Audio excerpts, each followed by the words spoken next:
జై శ్రీమన్నారాయణ. నేను మీ icon astrologer Gattupalli Suresh Babu.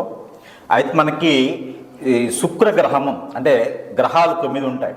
ఈ 9 గ్రహాలు ఛాయాగ్రహాలు 2, 11 గ్రహాల్లో ఒకటి శుక్రగ్రహం. ఇది చాలా ముఖ్యమైనటువంటి గ్రహం అన్నమాట. అంటే ఏ దానికి ఆ దానికి అన్నీ కూడా ముఖ్యమైన గ్రహాలే ఉంటాయి. కొన్ని సందర్భాల్లో కొన్ని కార్యక్రమాలకి కొన్ని పరిహారాలకి కొన్ని రకాలుగా ఆ శుభం చేసుకోవడానికి కానీ వాళ్ళ పెళ్ళిళ్ళు చేసుకోవడానికి కానీ ఉపయోగించేటువంటిది శుభకార్యాలు ఎక్కువగా చేసేటువంటి గ్రహము కానివ్వండి. మనకి మంచి చేయాలన్నా కూడా గ్రహం ఏంటంటే శుక్రగ్రహం.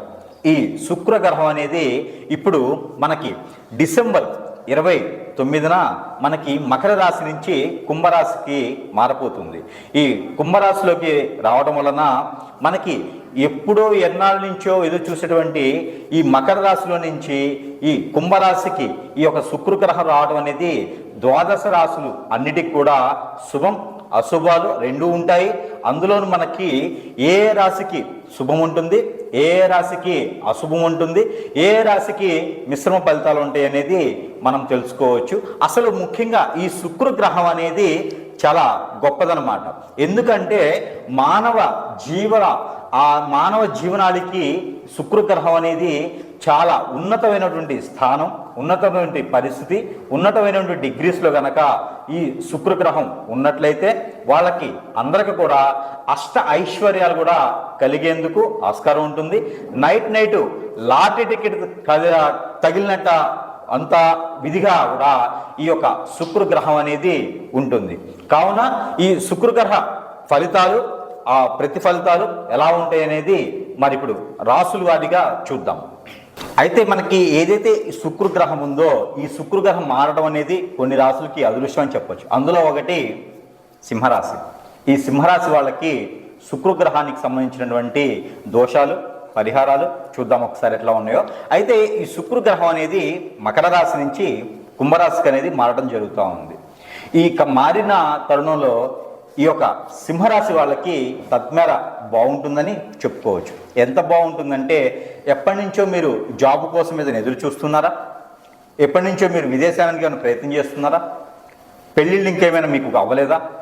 మీరందరూ కూడా ఈ శుక్రగ్రహం మారుతుంది కాబట్టి ఖచ్చితంగా అందరికీ కూడా బాగుంటుందని చెప్పొచ్చు.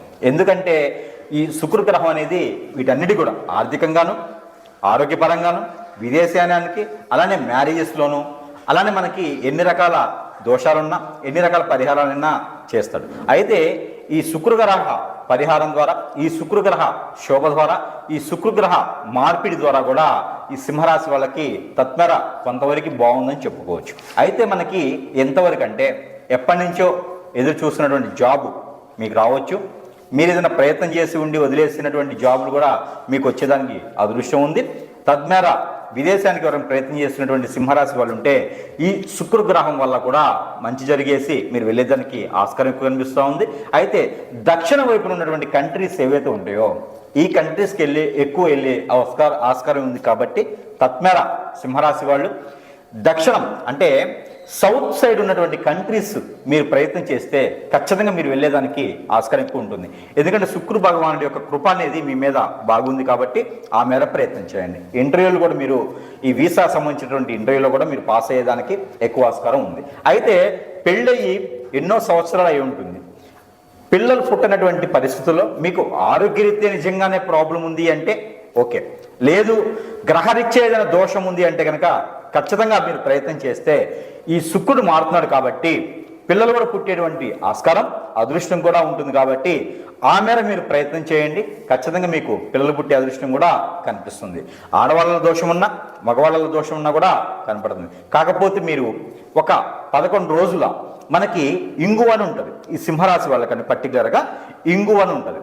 ఈ ఇంగువని కనుక మీరు ప్రతిరోజు వంటలో వేసుకుని తినడం ద్వారా మీకు ఈ పిల్లలు పుట్టేటువంటి అదృష్టం, లోపలేమన్నా ఇన్ఫెక్షన్స్ ఉన్నా ఈ పిల్లలు పుట్టిన అదృష్టం ఉండదు. కాబట్టి తద్మేర ఇంగువ కూడా శుక్రుడు సంబంధించింది కాబట్టి ఈ ఇంగువ తినడం ద్వారా పిల్లలు పుట్టేటువంటి అదృష్టం ఇంకా ఎక్కువ ఉంటుంది. కాబట్టి తత్మేర పిల్లలు లేని వాళ్ళు ఎవరైనా ఉంటే ఇంగువని ప్రయత్నం చేయండి. ప్రతి వాళ్ళు కూడా ఇంగువ తినొచ్చు వంటలో. అందులో పిల్లలు లేనటువంటి సింహరాశి వాళ్ళు తింటే ఇంకా మంచిది. అలానే మీరు ఇంగువ దానం చేస్తే కూడా చాలా మంచి జరుగుతుంది. ఆ ఎంత ఇంగువ అంటే మినిమం ఒక 110 గ్రాములు ఇంగుని మీరు ఎవరికైనా దానం చేయడం ద్వారా మంచిది. లేదా ఒక ఎర్రని క్లాత్లో మనం ఆ ఇంగువని కనుక మూటకట్టి ఆ ఇంగువని మూటగట్టి సింహద్వారం ఏదైతే ఉంటుందో ఆ సింహద్వారం ఎటువైపున్నా ఆ సింహద్వారానికి ముందు పక్క భాగం ఏదైతే ముందు అంటే మనం లోపలికి ఎంటర్ అవుతాం కదా, దానికి మనకి జనానికి కనిపించేటువంటి భాగాన గనక మనకి ఆ సింహద్వారం పైన ఇంగువని కట్టి ఉంటే మనకి ఇంగువ కట్టడం ద్వారా మీ ఇంట్లో అశాంతి లేకుండా ఉండేవాళ్ళు, అలానే ప్రశాంతత లేని వాళ్ళు కూడా వాస్తు ప్రకారంగా ఏదైనా దోషాలున్నా కూడా ఇంగు కట్టడం ద్వారా ఈ సింహరాశి వాళ్ళకి మంచి జరుగుతుందని చెప్పవచ్చు. అయితే పిల్లని పుట్టినంత వాళ్ళకి కూడా ఇంగువ తినడం ద్వారా, ఇంగు అంటే వంటలో తినండి, విడిగా తినొద్దు, వంటలో వేసుకోండి. అన్ని వంటల్లో ఇంగు వాడటం వల్ల మీకు మంచి జరిగేదానికి అదృష్టం ఎక్కువ కనిపిస్తూ ఉంది సింహరాశి వాళ్ళకి. అయితే మొదటిగా ఏంటంటే విదేశాలకి ప్రయత్నం చేసే వాళ్ళు ఎవరైనా ఉంటే తత్మేర ప్రయత్నం చేయండి. సింహరాశి వాళ్ళు వెళ్ళేందుకు అదృష్టవంతులుగా ఉంటారు. ఎప్పటి నుంచో ఉన్నటువంటి జాబులు కూడా మీకు వచ్చేదానికి అదృష్టం కాబట్టి అన్ని ఓవరాల్గా చూసినట్టయితే సింహరాశి వాళ్ళకి ఈ యొక్క శుక్రుడు మారడం ద్వారా మంచి జరుగుతుందని చెప్పుకోవచ్చు. ఈ యొక్క శుక్రగ్రహం అనేది చాలా గొప్పది కాబట్టి ఈ శుక్రుడి గ్రహం వల్ల 360 డిగ్రీస్ ప్రతి గ్రహం మీద, అంటే 360 డిగ్రీస్ ప్రతి రాశి మీద ఉండదు కాబట్టి ప్రతి రాశి వాళ్ళకు కూడా ఒక్కొక్క పరిహారం ఉంటుంది కాబట్టి, అలానే ఈ రాశి వాళ్ళకి ఇది మాత్రము ఖచ్చితంగా పరిహారం చేసుకోవడం వలన ఆ శుక్రుడి యొక్క ఆ గ్రహం ఏ పరిస్థితిలో ఉన్నప్పటికీ కూడా ఆ శుక్రుని యొక్క కృపా కటాక్షాలు ఈ గ్రహం మీద ఉండేదానికి, మన రాశి మీద ఉండేదానికి కూడా ఇంకా మంచి శుభ ఫలితాలు పొందేందుకు మనకి ఈ యొక్క పరిహారం చేసుకున్నట్లయితే ఇంకా శుభ ఫలితాలు పొందేలాగా ఉంటుంది. కాబట్టి ఆ పరిహార నిమిత్తం ఏంటంటే మీకు దగ్గరలో ఎక్కడైనా సరే సుబ్రహ్మణ్యేశ్వర స్వామి టెంపుల్ ఉన్నా అక్కడ మీరు అభిషేకం చేయించుకోవడం వలన, అయితే మనకి గ్రహాలన్నింటిలో శుక్రగ్రహం కాబట్టి ఆ శుక్రగ్రహం ఆ ఒక దృష్టి ఏదైతే శుభ దృష్టి ఉండిద్దో ఆ శుభ దృష్టి మన రాశి మీద మన మీద కూడా ఉండాలి. కాబట్టి మనకి ఏదైతే ఫలితం ఉండాలనుకుంటామో ఆ శుక్రగ్రహం ఒక అశుభ దృష్టి కూడా శుభ దృష్టిగా మలుచుకునేందుకు చిన్న చిన్న పరిహారాలు చేసుకోవడం ద్వారా కూడా శుభ దృష్టిగా మలుచుకోవచ్చు.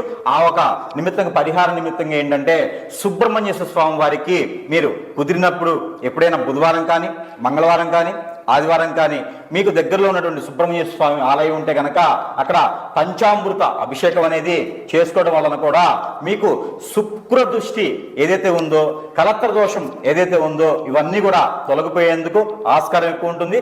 త్వరగా పెళ్లిళ్ళు అయ్యేదానికి కూడా ఆస్కారం ఎక్కువ కనిపిస్తుంది. కాబట్టి ఈ శుక్రగ్రహానికి సంబంధించినటువంటి కలత్ర దోషం అంటారు. ఇలాంటి దోషాలతో ఎవరైనా బాధపడుతున్నా, ఇలాంటి దోషాలతో ఎవరైనా ఇబ్బంది పడుతున్నా కూడా వీళ్ళందరూ కూడా సుబ్రహ్మణ్య స్వామి వారికి అభిషేకం చేసుకోవడం ద్వారా, అలానే చలిపిడి ప్రసాదం పెట్టడం ద్వారా కూడా మీకు శుభదృష్టి అనేది, శుభ ఫలితం అనేది కూడా మీకు వచ్చేదానికి ఎక్కువ ఆస్కారం ఉంది. కాబట్టి ఈ మేర ప్రయత్నం చేయండి.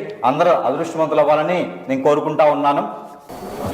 అయితే ఈ ద్వాదశ రాశులన్నింటిలో కూడా శుక్రుడు గ్రహం అనేది చాలా గొప్పది కాబట్టి ఆ శుక్రు గ్రహానికి సంబంధించినటువంటి శుభదృష్టి అనేది మన మీద కూడా ఉండేందుకు, అలానే మనలో ఎవరికైనా పెళ్లిళ్ళు కాకపోయినా గ్రహాలతో సంబంధం లేకుండా, రాసులతో సంబంధం లేకుండా కూడా ఈ శుక్ర గ్రహం అనేది చాలా గొప్ప విషయం. పెళ్లికి సంబంధించి, పిల్లలకు సంబంధించి ఉంటుంది. కాబట్టి ప్రతి ఒక్కరికి, ప్రతి ఒక్క హారోస్కోప్ మీద, ప్రతి ఒక్క జాతకుడి మీద ఆ శుక్ర గ్రహానికి సంబంధించినటువంటి లోపాలు, అలానే పాపాలు, అలానే ఆ శుక్రగ్రహానికి సంబంధించినటువంటి దోషాలు కూడా విముక్తి అయ్యేందుకు ఈ శుక్రగ్రహం మారుతుంది. కాబట్టి ఈ మారేటువంటి తరుణంలో గనక మనం డిసెంబర్ నుంచి జనవరి ఎండ్ వరకు కూడాను, లేకపోతే ఇంకా ఎప్పుడైనా మీకు కుదిరినప్పుడైనా సరే ఈ శుక్రగ్రహానికి సంబంధించినటువంటి దోషాలు ఉన్న వాళ్ళందరూ కూడా, పిల్లలు పుట్టలేనటువంటి వాళ్ళు కానీ, పెళ్ళై ఎన్నో సంవత్సరాలు అయ్యేసి పిల్లలు లేనటువంటి గ్రహాల్లో ఉన్నటువంటి పరిస్థితులు ఉన్నా, ఎంతో ఏజ్ వచ్చేసి పెళ్లిళ్ళు కాకపోయినా కూడా మీరందరూ కూడా ఆ శుక్రునికి సంబంధించినటువంటి జీడిపప్పు